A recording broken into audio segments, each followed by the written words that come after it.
요즘엔 SNS를 통해서 많이 이게 아주, 확인이 된다고 그러죠. 네, 지금 쓰고 있는 핸드폰을 열어보거나 이랬을 때 많이 들키는데요. 구글 타임라인의 위치. 근데 구글 타임라인이 정확하냐 정확하지 않냐 그런데 제가 여기서 명확히 말씀드리는데 아주 정확합니다. 그 위치 가 있는 거예요.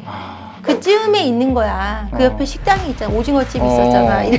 그런 말을 이제 믿으시면 안 된다는 거죠. 그래서 안녕하십니까. 셀코TV 구독자 그리고 시청자 여러분. 여러분의 인생을 더욱더 풍성하게 만들어드릴 셀코TV 지금부터 시작하겠습니다.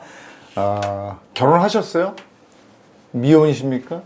여자친구 있습니까? 남자친구 혹시 있습니까? 다투시죠? 한 번도 안 싸운 사람 손 들어보세요. 없을걸요? 저도 손 못 듭니다. 이렇게 부부 사이에 또는 연인 사이에 이렇게 다툼이 있을 때 여러분은 어떻게 그걸 해결하시는지 모르겠습니다. 오늘 그 해결의 방법을 좀 알려드리도록 하겠습니다. 일명 세포 언니라는 닉네임을 가지고 계신 분입니다. 대한민국 대표 부부 상담 전문가 한재원 대표와 얘기 나누겠습니다. 어서 오세요. 안녕하세요. 네, 반갑습니다. 네, 반갑습니다. 네. 세포 언니 한재원입니다. 대표님도 기혼이시죠? 네, 그럼요. 네. 근데 저는 돌아온 거죠. 네. 그때는 이제 다툼 같은 거 많이 있었죠? 9년 전인데요. 네. 네, 많이 다퉜죠. 그쵸? 1년간 다퉜던 네. 것 같아요. 근데 상담 오시는 분들은 주로 다 싸우는 횟수가. 네네네. 그러니까 저희는 사소한 걸로는 거의 매일 싸우다시피 하는 것 같은데, 심각한 정도에 따라 다르겠지만, 네네. 평균 어느 정도 된대요? 일주일에 몇 번 싸운대요? 일주일에 상담 오시는 분들은요. 네. 거의 일주일에 2번 이상 싸우실 때 오세요. 일주일에 두 네, 번 이상? 네, 한 번에서 크게? 2번. 그렇죠. 한 번에서 확실히 반복적으로. 문제가 생겼구나 하는 거구나. 네. 예. 네. 대표님 닉네임이 세포 언니예요. 네, 맞아요. 세포 조직이 많습니까? 아니면 왜 세포 언니? 세포 조직은 똑같은데요. 네. 제가 어느 날 그 세포라는 걸 네. 검색을 하고 뭐 이렇게 공부하는 게 있어가지고 공부하다 보니까 세포가 하나하나 행복하려고 막 그 움직인대요. 막 꿈틀꿈틀 세포들이 되는 네. 이유가 행복해지려고 그러는 거예요. 그런데 인간, 세포의 완전체인 인간이 행복해야 되지 않을까라는 생각이 들어서 행복하자는 의미로 세포 언니라고 지었습니다. 그런 의미가 있군요. 네네네. 예. 네. 근데 대표님 주로 찾아오는 그 연령대나 네.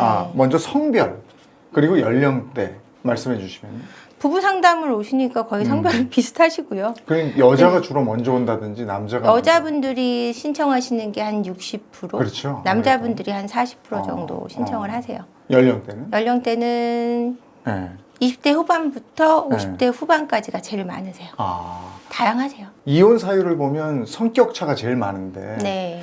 상담 오는 그 사례 그 뭐가 많습니까? 외도 문제가 한 40%. 외도가. 네, 성격 차이가 네. 한 40%. 그리고 시댁 문제 아니면은 처가 문제가 한 네. 10% 정도 차지하고 있습니다. 그 중에서 상담을 받고 다시 화합해서 잘 살게 되는 경우는 몇 퍼센트 정도 됩니까? 저한테 오시는 분들은 포기만 하지 않으시면 80% 이상은 회복이 되시는 것 같아요. 네. 그럼 저 배우자 외도로 가장 많은 분들이 찾아온다고 네, 한 40% 된다고 말씀하셨는데 네.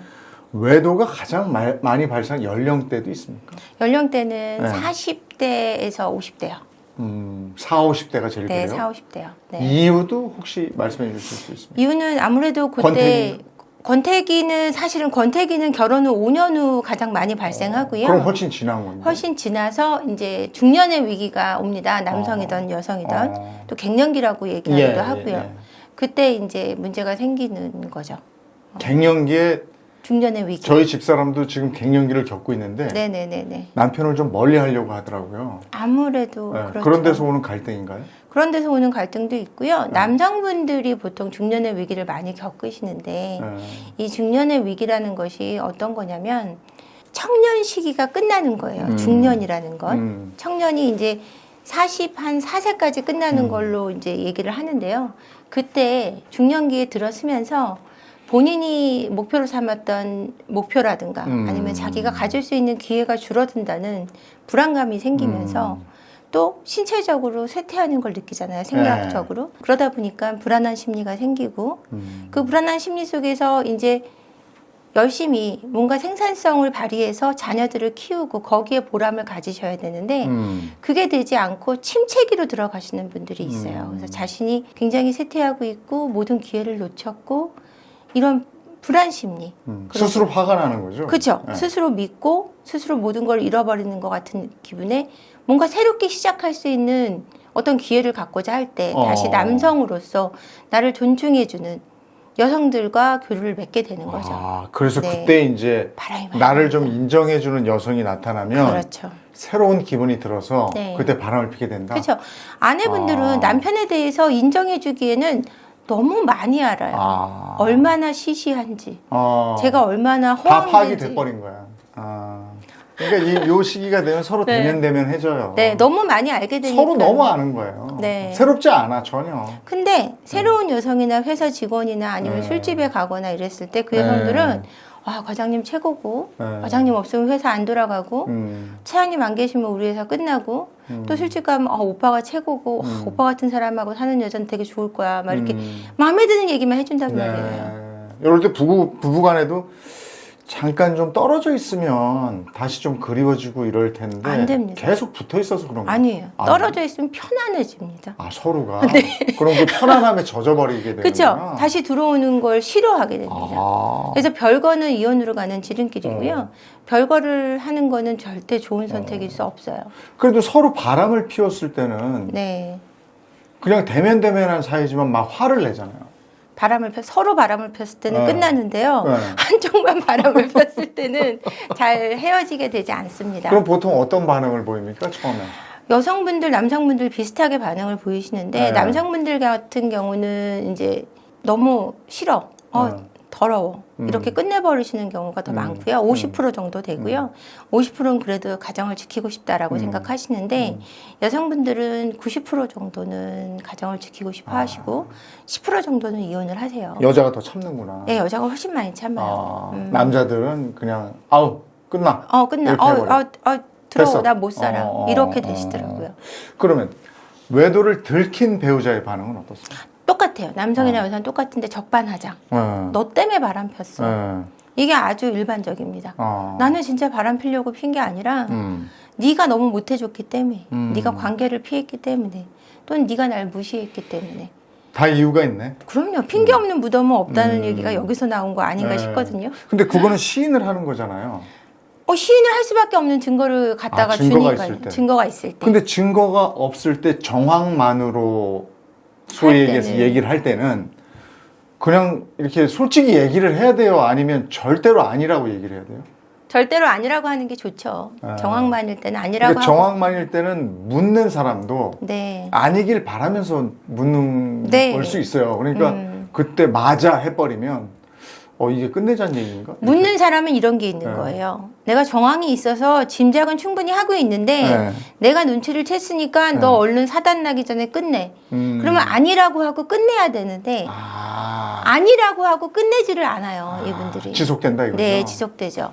그리고 어느 정도 발뺌을 하시냐면 증거가 없을 때는 타임라인에서 여러 번 이제 여자들과 모텔을 간 증거를 잡으셨어요. 어떤 아내분이. 근데 그 남편분이 뭐라고 얘기하냐면 그렇게 수많이 50번, 60번 정도 모텔을 가셔놓고 여자분들과 자긴 단 한 번도 관계하지 않았다. 그 모텔 가서 뭐 한 거예요? 잠자고 나왔답니다. 너무 피곤해서. 손만 잡고? 아니 그 여자는 옆에 앉아 있었고 혼자 자기 싫어서 그랬다. 이렇게까지도 잡아 떼시는데 문제는요. 교회 오빠? 교회 오빠는 아니죠. 39이니까 오빠는 아니고 아저씨인데 이제 아내분이 이제 문제는 그 말을 믿고 싶어 하신다는 거죠. 그거는 이제 그렇게까지 됐을 때는 그걸 믿지 말고 이제 치료나 이런 방법, 어떻게 문제 해결의 방법으로 가셔야 되는데 그게 아니라 내 남편은 진짜 그러고 남았을 거예요. 잠만 잤을 거요라고 믿고도 싶어 집에서도 하시는 잠만 거예요. 자니까. 너무 맞는 얘기인데요. 그럴 것 같아요. 근데 그걸 정황이 아니고 증거로 확인하는 루트가 어떻게 돼요? 예전에는 뭐 사립탐정 이런 거, 뭐, 흥신소? 네. 이런 걸 통해서 네. 사진 찍고 이러는 걸 드라마에서 봤는데, 네. 요즘엔 SNS를 통해서 많이 이제 아주, 확인이 된다고 그랬어요. 네. 그러니까 태블릿이나 네. 이제 핸드폰 같은 거를 집에 잠깐 두고 가시거나 아니면 쓰던 핸드폰을 두고 새로운 핸드폰을 했어요. 그때 그 핸드폰을 켜보거나 아니면 지금 쓰고 있는 핸드폰을 열어보거나 이랬을 때 많이 들키는데요. 거기서 구글 타임라인의 이제 위치 5년치가 다 나오거든요. 지난 과거까지. 근데 구글 타임라인이 정확하냐 정확하지 않냐 그러는데 제가 여기서 명확히 말씀드리는데 이 말씀드리면 폭풍이 많이 칠 거예요. 아주 정확합니다. 그 위치 가 있는 거예요. 그 쯤에 가 있지 않아요. 요즘 구글 타임라인. 딱 그 건물. 딱 거기 가 있어. 네, 그 건물. 호수만 정확하지 않을 뿐. 그 건물에 명확하게 위치가 됩니다. 그러니까 그걸 생각하셔야 되는데 그 쯤에 있는 거야. 그 옆에 식당이 있잖아. 오징어집 있었잖아. 그런 말을 이제 믿으시면 안 된다는 거죠. 그래서 구글 타임라인이나 핸드폰 메시지나 예전에 쓰던 핸드폰 그 뭐 문자 휴지통이라든지 이런 데서 많이 발견하게 됩니다. 근데 그 사람 핸드폰을 그렇게 할 때는 진짜 정황상 이게 확실하다 싶으니까 그걸 뒤졌을 텐데. 정황상 느낌이 있으니까요. 근데 그 뒤지면 통신비밀보호법에 걸리죠. 걸리죠. 걸리는데 보통 이게 걸리려면 그걸 본 배우자를 그 상대 배우자가 고소를 해야, 그러니까 친고죄라고 하죠. 고소를 해야 죄가 성립되는 그런 거기 때문에 보통 고소를 많이 안 하죠. 사이가 아주 안 좋은 분들은 아니고서는 고소를 안 하기 때문에 그걸 보고서 보통 민사에서는 다 증거로 쓰이기 때문에 네, 그거는 그 지금 사용합니다. 얘기 듣고 혹시라도 딴짓하는 분들은 야 락을 확실히 걸어놔야 되겠구나. 그렇죠. 근데 락을 지문으로 거셔도 술이 많이 취한 날 지문을 이렇게 살짝 대시더라고요. 아내분들이나 남편분들은. 근데 예전에는 흥신소 이런 것들로 잡기도 했지만 사실은 아주 옛날 저희 어머니 때는 이랬던 것 같아요. 그냥 남편이 다른 여자 이름 부르면 눈치채고 이런 정도로밖에 잡을 수 없었는데 요즘에는 기기가 너무 발전하다 보니까 이제 아주 핸드폰으로 전부 다들 걸려 오세요.